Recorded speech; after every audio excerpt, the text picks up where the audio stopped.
আরে কিসের চন্ডী তোরা কি আমরা তোলা তুমি শুয়ে পড়ো, এবার দেবো ঠেলা, শুয়ে পড়ো শুয়ে পড়ো, হ্যাঁ শুয়ে পড়ো। কি ব্যাপার, এত আওয়াজ হচ্ছে কেন? বৌদি যাচ্ছটা কোথায়? আরে বৌদি তোমাকে তো বললাম ওই যে একটা বাংলো বাড়ি দেখাচ্ছে যে ওখানে যাচ্ছি। বাংলোতে? তাও আবার এত রাতে? বলেছিলাম কি বৌদি, হ্যাঁ তুমি কি পুজো দেখিয়েছি, চরকিতে উঠিয়েছি, খানা পিনা করিয়েছি, এখন আমার খাবারটা খাওয়াবে না? হ্যাঁ খাওয়াবো, কিন্তু যদি কোনো প্রবলেম হয়? এই যে বলো বৌদি, ওই বাংলোতে গিয়ে বলবো আমরা দুজন হাজবেন্ড ওয়াইফ, দেখবে কোনো প্রবলেম হবে না, সব কিছু একদম জলের মতো পরিষ্কার হয়ে যাবে। পরে ভেজাল হবে না তো? আরে বৌদি কেউ দেখে বলবে যে তুমি আবার বৌদি বলো, হ্যাঁ বলবে না, তা ঠিক আছে।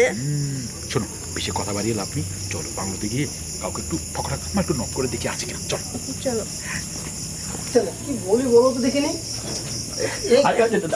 দাদা বাবু, কে আপনার দাদা? আসুন একটু কথা বলি। বলছি যে বাংলোটা বেশ সুন্দর লাগছে, কিন্তু তার থেকে বিশেষ সুন্দর কিন্তু আপনাকে যাচ্ছে, কি বলো? হ্যাঁ কি বলো?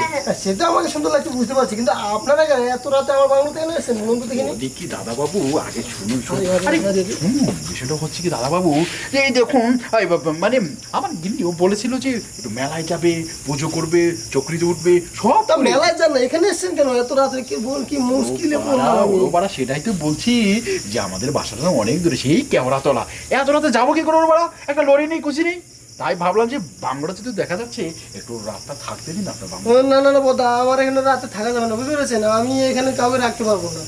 ওরও পাড়া আপনাদের এখানে সারা লোকজন সারা এমন কেন হয় বলুন তো? আর মানে বিপদে পড়লে একটা কিছু কিছুটা বলো না তুমি। না, বলছিলাম কি আমাদের যেতে একটু প্রবলেম হবে, তো এই জন্য আজকের রাতটা একটু থেকে যায় না? সে তো রাখবো, কিন্তু আপনারা দুজন কি এখন বলুন তো? আমরা দুজন স্বামী স্ত্রী। হ্যাঁ সত্যি বলছেন তো? হ্যাঁ দিব্যি করে বলছি, এখন আপনার দিব্যি করে বলছি। ঠিক আছে, আমার দিব্যি করতে হবে না, এত রাত হয়েছে, আপনারা যাবেন কোথায়? ঠিক আছে, তো একটা শর্ত আছে, আপনাকে থাকতে দিতে পারি, একটা শর্ত আছে। হ্যাঁ হ্যাঁ, বলেন কি শর্ত? শর্ত হচ্ছে বলছি আপনারা থাকবেন ঠিক আছে, কিন্তু কোনো নোংরামি করতে পারবেন না, বুঝতে পেরেছেন?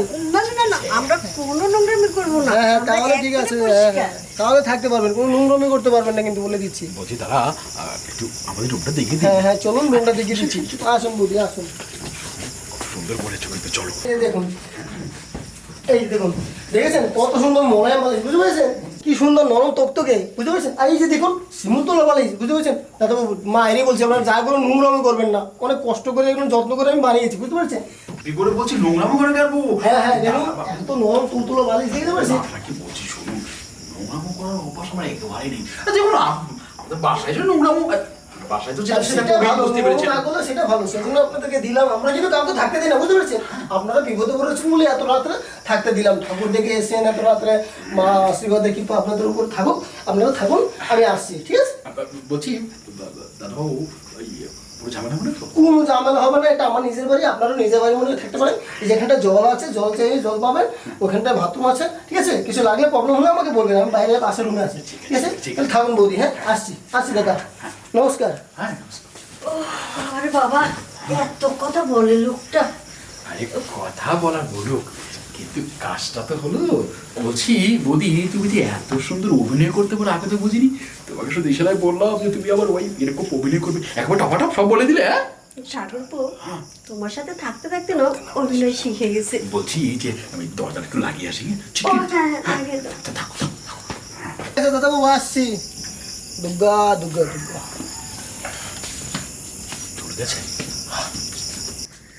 দেখ কি ঝামেলা, এই জন্যই বলছিলাম যেখানে সেখানে যেতে নাই, এখন ঠেলা সামলাও। এরকম করে খপাত করে দরজাটা আটকালো কেন? আসলে দিয়ে কি ভুল করলাম নাকি? না, দেখি তো একবার। এ দাদাবাবু, আরে বাবা, কি করলো? আরে দাদাবাবু, আপনি আবার খবর করে ঢুকতে গেলেন কেন? খপাত করে ঢুকলাম, দরজাটা এত ধুম করে লাগালেন কেন? আর আপনারা কি নোংরামি করছেন না তো? কি বলছেন? বাইরে দিব্যি করে বলছে আমরা কেন নোংরামো করবো, দরজাটা আটকেছি একটু বিশ্রাম নিবো বলে। আপনি আজকে আসুন। ঠিক আছে, না করলেই ভালো। দুর্গা দুর্গা। আসছি, হ্যাঁ আসুন। যেন কি একটা মুশকিলে পড়লাম বাবা, একটু মহা মুশকিলে পড়ে গেছি। দেখো না, যেই একটু শুরু করতে যাচ্ছি মানে রোমান্স করবো, তখন একটু খপাত করে দরজা কেন লাগালেন, খপাত করে কেন উঠলো, খট করে কেন উঠলো, মানে মহা মুশকিল। ঠাকুরপো, আমার মনে হচ্ছে কোনো একটা ঝামেলা হবে। আরে বাবা, ঝামেলা তো পাকিয়ে দিবে, ঠাকুর বুকে কথা বলছে, তো ধরা খেয়ে যাই। ও সরি। এখনো তো সরি বলার কিছু নেই, যা কিছু ছড়ি না বলে করে ফেলবো। হ্যাঁ বলছি বৌদি, আমার বৌদি এসে গেছে, কি করবো? বুঝে যতবার দেখি না মানে আমি সব কিছু গুলিয়ে ফেলি, মনে হয় সারাক্ষণ ওখানে ডুবে থাকি। আরে কি চলবে তোরা, কেমন পালা, তুমি শুয়ে পড়ো, এবার দেবো ঠেলা, শুয়ে পড়ো, শুয়ে পড়ো, হ্যাঁ শুয়ে পড়ো। বলছি বলছি কি শোনো, তোমাকে যেভাবে ওই পুজোর নাগরদোলায় চরকিতে তুলে যে চোর খাইয়েছি না, ঠিক এভাবে খাটে শুয়ে খপা খপ দোল খাওয়াবো, তুমি দেখবে কত মজা লাগে। কি মজা লাগলো তোমার? লোকটা যেরকম শুরু করছে, না জানে দরজা ভেঙে ঘরে আসে। আরে বাবা, লাগিয়ে দিয়েছি, আসতে পারবেন এখন, আমাদের লাগালাগি শুরু করতে দাও। কি ব্যাপার, এত আওয়াজ হচ্ছে কেন? বৌদি, নিশ্চয় মায়েরও দুটো মাল দুটো খপাত মায়ের কাজ করছে। এবার আমি আর থামবই না, আমি এবার ঢুকিয়ে গেল। কি ব্যাপার? আরে দাদা বাবা, আপনি আবার আসতে গেলে কেন? খবর দুর্গা, আমি যা সন্দেহ করেছিলাম আমি তাই। আপনারা আমার বিছানাটাকে নোংরা করে মশা, আপনার বেরোন তো, এক্ষুনি বেরোন তো। দুর্গা, এখন আমাকে গঙ্গা জল ছিটাতে হবে, পুরো বিছানাটাকে আমাকে নোংরা করে দিল। ঠাকুর তুমি দেখো, ঠাকুর এই আপনারা বেরোন তো, এক্ষুনি বেরোন। আপনারা আর কোনো কথা শুনবো, এই বেরোন তো, এই মহিলা বেরোন, বজ্জাত মহিলা কোথায় আমার বিছানাটাকে পুরো নোংরা করে দিল। আমাকে